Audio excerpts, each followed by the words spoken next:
আপনারা দেখছেন YouTube channel সোনালী দিনের বাজার। এই সতর্ক বাণীটি অবশ্যই দেখে নেবেন।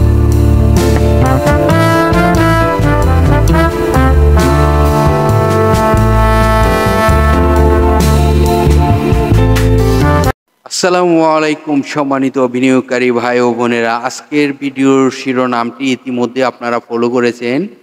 এই স্টকটি সুপার ম্যাজিক দেখাতে পারে। দেখুন, আজকে যে স্টকটি নিয়ে আপনাদের সাথে আলোচনা করতে যাচ্ছি সেই স্টকটি অবশ্যই সুপার ম্যাজিক দেখাতে পারে। কারণ এই স্টকটি নিয়ে আপনাদেরকে কিছু বোঝানোর চেষ্টা করব। আসলে মনোযোগ দিয়ে যদি পুরো ভিডিওটি শুনতে পারেন তাহলে এখান থেকে আপনাকে সহযোগিতা করতে পারে এই স্টকটি। তো চলুন আজকে বাজারের সার্বিক পরিস্থিতি সর্বপ্রথম আলোচনা করি। আপনারা জানেন আজকে নয়, এটি হলো আমরা ভিডিও রেকর্ড করিতেছি যে বারটিতে, সেই বারের রেকর্ডের অনুযায়ী আপনাদেরকে তথ্যগুলো দিয়ে সহযোগিতা করব। এটি হলো গতকালকের যে কার্য দিবসটি গেল সেই কার্য দিবসের। তো দেখুন, এই গত যে কালকে যে লেনদেনের গতিটি দেখলেন 506 কোটি টাকা এবং 273টি কোম্পানি পজিটিভে ছিল, 83টি কোম্পানি নেগেটিভে ছিল, 33টি কোম্পানি তার যে প্রাইস থেকে ওপেনিং হয়েছিল সেই প্রাইসেই ক্লোজিং হয়েছিল। দেখুন, মার্কেটের কিন্তু একটি গতি যে ফিরে আসতেছে এবং আসবে আরও গতি, সেটি কিন্তু গত কার্য দিবসেই বোঝা গিয়েছে। কারণ দেশের প্রধান যখন একটি বিষয় নিয়ে কিছু বলার চেষ্টা করে সেটি অবশ্যই ভালো হতে হবেই। আপনারা দেখতেই পারতেছেন অনেক সেক্টর কিন্তু ভালো হচ্ছে।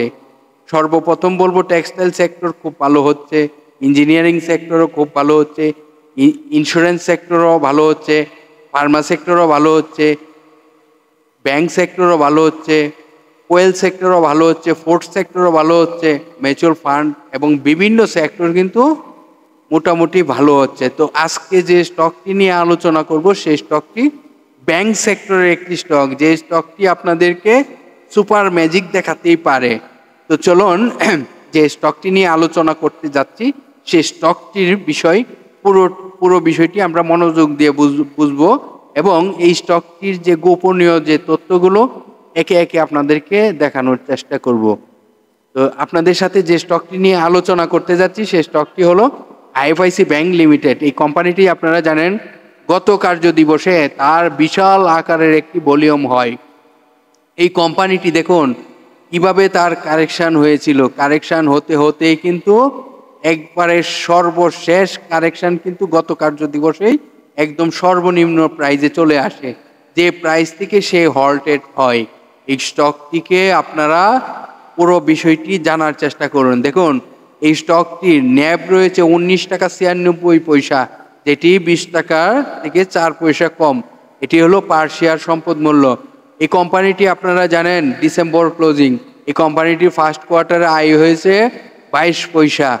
কোম্পানিটির টোটাল শেয়ার সংখ্যা তো আপনারা সকলেই জানেন। পাবলিকের হাতে কি পরিমাণ শেয়ার সংখ্যা রয়েছে সেটি আপনাদেরকে জানানোর চেষ্টা করি। পাবলিকের হাতে 39.72% রয়েছে পার্সেন্টেজ হিসাবে, আর পাবলিকের হাতে শেয়ার সংখ্যা রয়েছে 76,35,00,000 সামথিং শেয়ার। তো এটি হলো আপনারা জানেন ব্যাংক সেক্টরের মধ্যে এই স্টকটি অনেক ভালো একটি স্টক। এই স্টকটি নিয়ে আপনারা পরিকল্পনা করতে পারেন।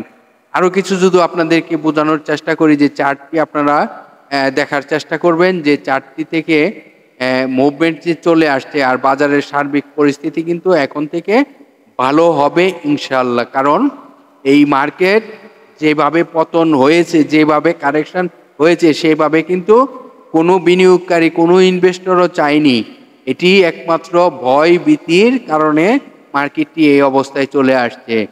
তো আপনাদেরকে পূর্বেই বলেছি আপনাদেরকে যে আইএফআইসি ব্যাংক নিয়ে আজকে আলোচনা করতে যাচ্ছি। এই কোম্পানিটি 52 ওয়ার্কিং ডে মানে 52 সপ্তাহের মধ্যে সর্বনিম্ন গতকালকেই কিন্তু সর্বনিম্ন প্রাইজে চলে আসে 8 টাকা 20 পয়সা প্রাইজে। এবং এই কোম্পানিটি সর্বোচ্চ 1 বছরের মধ্যে 15 টাকা পর্যন্ত তার একদম সর্বোচ্চ প্রাইস হয়। তবে এবার দেখার বিষয় এই 15 টাকা ক্রস করে কিনা। আশা করি 15 টাকা ক্রস করবে, কারণ এই অবস্থান থেকে মার্কেটে স্টকটি ভালো কিছু করার সম্ভাবনা দেখা যাচ্ছে। ব্যাংক সেক্টরের স্টকটি নিয়ে আপনাদের সাথে আলোচনা করিতেছি। এই স্টকটি আপনারা যদি আরো কিছু তথ্য জানতে চান, সেই তথ্যগুলো কিন্তু আপনাদেরকে জানাবো। কি তথ্য? এই স্টকটির কিন্তু শর্ট টাইমের জন্য কোনো লোন নেই। কি রয়েছে? লং টাইমের জন্য লোন রয়েছে। তো শর্ট টাইমের জন্য লোন নেই, লং টাইমের জন্য লোন রয়েছে। তো এই কোম্পানিটির যদি বিস্তারিত আরো অনেক তথ্য জানতে চান, তাহলে এই যে আপনারা ওয়েবসাইটে লিঙ্কটি দেখতে পাচ্ছেন, এই লিঙ্কটিতে ক্লিক করে আপনারা জেনে আসবেন এই ব্যাংকের আরো অনেক তথ্য, যে তথ্যগুলো প্রতিটি বিনিয়োগকারী জানা প্রয়োজন। ক্রয় করুক আর না করুক, কিন্তু তথ্য জানাটা এটি একটি বুদ্ধিমানের কাজ। তো আপনাদেরকে আমি পূর্বে বলেছি যে এই ব্যাংক সেক্টরের মধ্যে এই স্টকটি অনেক ভালো হওয়ার সম্ভাবনা রয়েছে। আপনারা এটি কিন্তু আসলে দেখতেই পারতেছেন। তো গত কার্যদিবসে 1,13,11,777টি শেয়ার হাত বদল হয়। তো এই মার্কেটের থেকে তার এই যে 1,13,11,777টি স্টক লেনদেন হয় এবং হল্টেড ছিল। তো বুঝতেই পারতেছেন কোম্পানি এই মুহূর্তে এই স্টকটি ভালো কিছু হতে যাচ্ছে এবং ভালো কিছু হবে এটাই বোঝা যাচ্ছে। তো মার্কেটের যে মার্কেট নিয়ে এখন আলোচনা করি আপনাদের সাথে। মার্কেটের সার্বিক পরিস্থিতি যদি আপনারা বলতে চান, মার্কেটের সার্বিক পরিস্থিতি আমি বলবো এই মুহূর্তে যারা টাকা রয়েছে তারা ইনভেস্ট করলে এখান থেকে ভালো প্রফিট করতে পারবে এবং ভালো এখান থেকে প্রফিট করেই কিন্তু বের হতে পারবে। তো এখন যদি যারা বিনিয়োগ করবে এখান থেকে ভালো প্রফিট নিবে ইনশাল্লাহ। কারণ মার্কেটের এখন কিন্তু একটি ট্রেন্ড আসবে, এটি আমি বলতেই পারি। কারণ এখন আমার যতটুক ক্যালকুলেশনে আসে যে যেহেতু একটি বাজারে দিকে নজর পড়েছে, তো বাজারটি এখন এই মুহূর্তে এই যে অবস্থান থেকে সেই অবস্থান থেকে কিন্তু ঘুরে যাবে এবং বিনিয়োগকারীদেরকে যে লসটি হয়েছে 50%, 60%, আমি গতকালকে একটি তথ্য দেখলাম, একজন ব্যক্তি 10 লাখ